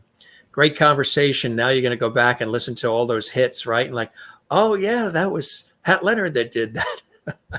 Whether it's working on all those incredible hits for and with Madonna to all the others that we've mentioned. It's really cool to walk down memory lane and to hear some of the new stuff as well. And he played for us as well. He tickled those ivories for us, which was very generous. There is his website. Look for, of course, the music on Amazon and iTunes and Spotify. He's got music on Spotify now. And yeah, it's good stuff. We hope you enjoyed it. If you did, we would love for you to do something, especially here on our YouTube channel. It really helps us grow and continue to reach more people around the world. Give this episode a like. Click the like thumbs up button, the icon. We would love that.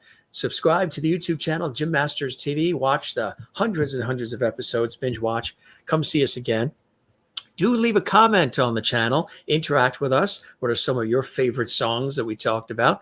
And share this episode. Share the YouTube link on your social media. For those of you who have done that, continue to do that. We say thank you very much for liking, sharing, commenting, subscribing, and visiting with us here at JMS Loverty Hall, the Jim Masters Show. Really appreciate all that. And we appreciate all the comments coming in from everybody. We see Kathleen and Sherry and Maureen, and we see Austin and Jane and all these great folks. And those of you who they're commenting in the chat room. Austin Field says, wonderful show. Subscribe for great content. Thank you, Austin, and everybody else watching around the world. And those of you who are watching, you're not in the chat room live, but you'll comment on the channel underneath this episode. We say thank you as well. So this is your host, Jim Masters, thanking you for your time this time. Till next time, what did you enjoy about this episode? Drop us a comment. Let us know. We appreciate it, and we love you all. Don't forget to take care of one another, love one another, and don't forget to take care of and take time for and love yourself. It's important to do that. For all of us here, I'm Jim Masters. We'll see you again. I'll be right here waiting for you in Loverty Hall on the Jim Masters Show. Be well, and cheers.